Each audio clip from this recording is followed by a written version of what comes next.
Bon les amis, ceux qui me connaissent savent que j'ai un amour également pour Volkswagen et notamment les GTI. Alors quand vous aimez les Golf GTI, il y a une voiture qui est un peu un Graal, une sorte de licorne, une voiture qu'on ne voit jamais, c'est celle-ci, Golf 2 Rally. Elle n'a été fabriquée qu'à 5000 exemplaires par Volkswagen parce que c'était pour une homologation en groupe A, en rallye, donc c'est pour ça qu'elle s'appelle Rally. Alors cette voiture, elle a une histoire assez incroyable, mais déjà il y a une histoire incroyable autour du compresseur. On va faire le tour parce que ça c'est vraiment un morceau choisi pour ma chaîne YouTube. Alors déjà l'histoire du compresseur, c'est un Français qui l'a inventé, il était aux États-Unis en 1905.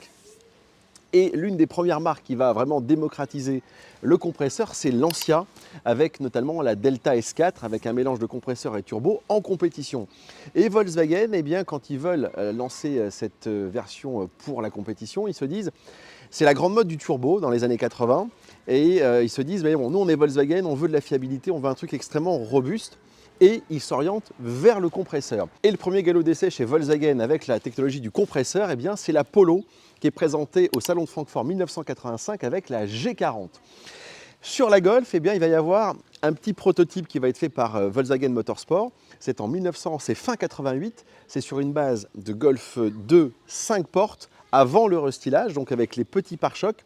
Et là-bas, c'était une Golf 2 16 soupapes et ils avaient mis un compresseur, 70 exemplaires, elle s'appelle la Limited Edition et ça faisait 210 chevaux. Donc celle-ci sera faite fin 89, millésime 90 et la marque allemande va faire seulement 5000 voitures et pas une de plus. Vous savez, les Allemands, ils sont un petit peu rigoureux, donc c'est à la germanique. Et donc cette voiture, elle est vraiment très particulière. Alors en termes de look, vous avez tous les ingrédients qui font vraiment le style des années 80 et 90 et l'hyper sportivité, il fallait que ça se voit et notamment, eh bien, on mettait les ailes bombées. Ça c'est vraiment spécifique à la rallye, mais à l'époque vous aviez la Lancia Delta intégrale, vous aviez également la BMW M3 et cette voiture, elle est rare parce que 5000 exemplaires et puis elle a plein de spécificités. Il n'y a pas que les ailes, les optiques avant qui sont lenticulaires, on pourrait penser à des optiques de Jetta, Volkswagen. Pas du tout, c'est vraiment spécifique à la rallye. Les anti-brouillards également. En plus, là, vous avez une version qui est française, donc elle a les phares jaunes. Et j'ai appris également, grâce à Jonathan, le propriétaire de cette très belle rallye, eh bien qu'en Hollande, ils avaient également les phares jaunes. Mais ce qui est très spécifique à cette voiture, c'est sa mécanique. Alors, très souvent, on se dit que la rallye, c'est un moteur donc compresseur, c'est le même que les Golf 2 G60 qui vont apparaître un an après. Eh bien, pas du tout. Pour des raisons d'homologation, Volkswagen, ils avaient pris le moteur de la GTI, 8 soupapes, ils avaient greffé un compresseur, sauf qu'avec le coefficient de multiplicateur imposé par la FIA, ils se sont aperçus qu'ils n'étaient pas dans les clous. Donc là, vous avez un moteur qui fait 1763 cm3 et le moteur d'une G60 ou d'une GTI 8 soupapes, c'est 1781 cm3. Vous vous rendez compte? Pour vraiment quelques centimètres cubes, ils ont dû redévelopper un moteur spécifique qui est d'ailleurs renforcé. Donc la voiture, elle est vraiment dans un état exceptionnel. En termes de coloris, vous en avez eu à peu près 5 de mémoire. Vous avez bleu, vous avez une sorte de blanc, il y avait un vert métallisé très beau, rouge et également noir. Et puis à l'intérieur, il y a aussi des petits raffinements spécifiques à cette rallye. Je vais me glisser à l'intérieur et je vais tout vous raconter. Alors forcément, prendre le volant d'une Golf 2, c'est un saut spatio-temporel. C'est vraiment très générationnel. Moi, j'ai eu des Golf 2, donc je les connais très bien. La position de conduite, l'ambiance, les odeurs, on a tout. Et puis surtout, c'est très minimaliste et ça vieillit bien dans le temps. C'était des voitures bien fabriquées, très solides. Alors, les plus puissantes des Golf GTI, elles avaient le compteur gradué jusqu'à 260 km/h. C'était wouah. À l'époque, vous imaginez. Allez, on va voir un petit peu comment elle se comporte. Et ce compresseur, c'est une mécanique très coupleuse. Volkswagen avait opté pour ça, pour avoir un véhicule qui a de la puissance en bas.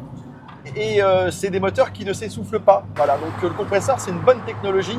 Et surtout, c'était robuste. Moins capricieux, moins fragile que le turbo. Donc ça avait été le choix de Volkswagen. Alors, cette rallye, malheureusement, elle va mal se vendre. C'est un flop commercial. Alors heureusement, ils en ont fait que 5000, mais elle ne se vendait pas du tout parce qu'elle était, je vous le disais, beaucoup trop chère.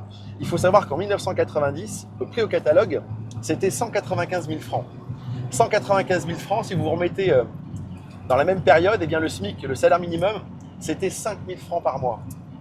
Vous imaginez?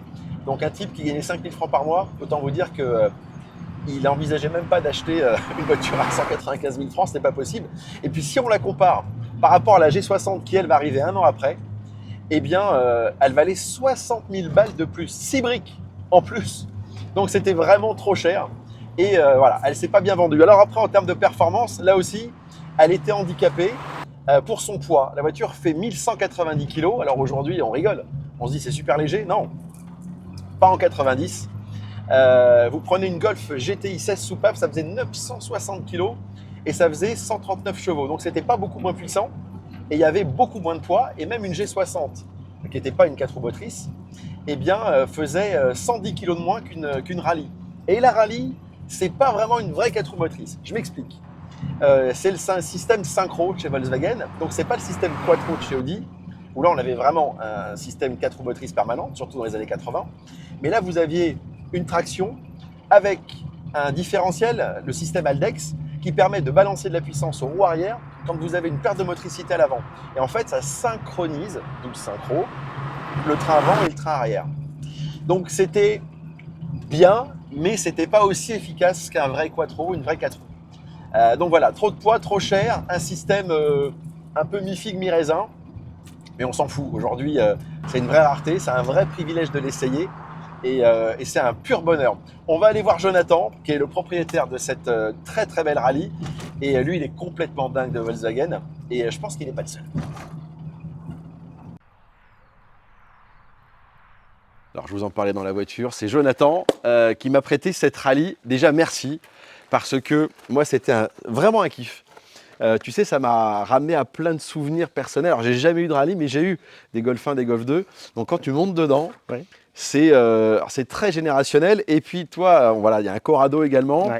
Il en a encore un autre de Corrado en préparation, mais celui-ci est l'état de projet. C'est ça, c'est un projet, ouais. Toi, tu es tombé tout petit dedans. Comment ça s'est passé? C'est quoi cet amour des GTI, des G60, les années 80-90? Ça vient d'où? Ça vient, j'ai un ami qui avait tout le temps des voitures comme ça, des Golf, Corrado. Depuis que je suis gamin, je les ai vus. À 16 ans, j'en ai vu une sur la nationale, une Golf 2 1,3 litre. Je l'ai acheté, je l'ai mis dans le sous-sol à ma grand-mère, je me la suis bricolé, intérieur cuir, j'ai mis des grosses jantes, j'ai mis un moteur de GTI, je l'ai swappé. Ouais. Et à 18 ans, j'avais cette Golf. Et à mes 18 ans, ma mère, j'ai mon pote qui avait réparé un Corrado et elle me l'a offert, à peu près la même couleur. Sympa ça. Un 16 soupape. Et j'avais donc du coup mon Merci, Golf. merci maman. Merci maman. Et j'avais mon Corrado et mon Donc Golf. à 18 piges, tu roulais en Corrado toi? C'est ça. Bien, C'est c'était ça. un peu le patron dans le quartier. Oh, Parce que je lui ai dit quand il m'a montré le Corrado, j'ai dit putain quand t'avais ça quand t'étais jeune, t'étais le patron. Il m'a dit mais moi j'ai eu ça à 18 ans. ouais, c'est ça, c'est ça. Bah, après, j'ai jamais arrêté, j'en ai toujours. Il y a eu un petit moment où j'en avais plus. Après, bah, c'est revenu.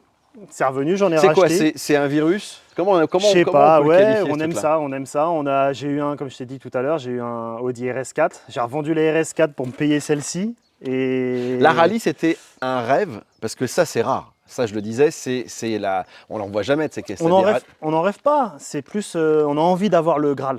On a C'est envie le Graal de la Golf. Pour moi, c'est le Graal. Pour moi, c'est le Graal de la Golf GTI. C'est le Golf 2 Rallye Synchro. Et encore plus celle-ci parce qu'elle est d'origine. Elle a une paire de jantes qui vont bien. Et, ouais. Et elle marche, hein. Et Elle marche super bien, hein. Moi, je peux confirmer. Celle-ci, elle restera toujours dans la famille? J'espère. J'ai des amis qui rigoleront quand ils vont voir la vidéo. Ils vont me dire à chaque fois qu'il dit qu'il garde, dans 6 mois, c'est sur le bon coin à vendre. Bon, écoute, quoi qu'il en soit, ça fait plaisir parce que c'est ça aussi ma chaîne YouTube, c'est aussi mettre en avant les passionnés, parce qu'on est tous passionnés par ces voitures-là. Et effectivement, une Rallye, ben, ça fait partie des très belles autos. Et ça faisait, j'en avais conduit il y a très très longtemps. Et je me suis dit quand même, c'est bien. Elle a été boudée à l'époque, je disais trop chère, trop lourde, mais franchement, aujourd'hui ça roule super quoi. Très bien, ça roule bien. De toute façon, il faut l'entretenir, il faut mettre ce qu'il faut dessus. Toi, tu mets et toujours puis- les mains dedans, hein. Ah, bah, moi, il faut que je mette les mains dedans. Si c'est juste pour la regarder ou juste la rouler, il faut que j'ouvre le capot, que je la bricole. Prochain projet, je le disais, Corrado. Corrado. Donc là, tu pars dans un délire complet, hein. Ah, j'aimerais bien, si je peux, mettre le 3,2 litres de l'Audi A3 dedans. Ok, Et si j'ai les moyens, je mettrai un turbo avec. d'accord, un gros swap. Ouais, un gros swap pour vraiment se faire plaisir, avoir des chevaux. Bon, Jonathan, écoute, change pas, reste comme tu es, mais je pense qu'il est resté comme ça. C'est top. Jonathan, merci beaucoup. Merci à toi. Et le Corrado avec le 3 litres 2, le turbo, etc. Avec Quand plaisir. il est prêt, tu m'appelles. Je te contacte, tu viens l'essayer. Parole. Avec parole. Parole. Bon les amis, c'est la fin de cette vidéo YouTube. Si vous l'avez aimé, surtout likez-la, commentez-la et activez la petite notification avec la petite cloche parce qu'il faut s'abonner bien évidemment, il faut en parler autour de vous. Et puis j'attends vos propositions pour une prochaine vidéo avec un passionné. Et on vous embrasse avec Jonathan. On est à fond dans les Volkswagen et je pense que ça ne va pas s'arrêter. On n'a pas pris l'endroit le plus simple. On fera pas ça tout à l'heure. C'est beau, mais c'est chiant. Je reprends sur le Move. Et le premier galop d'essai chez Volkswagen avec le compresseur, c'est la Polo qui est présentée en 85 au salon de Francfort. Attends, le mazout là, il va nous faire chier.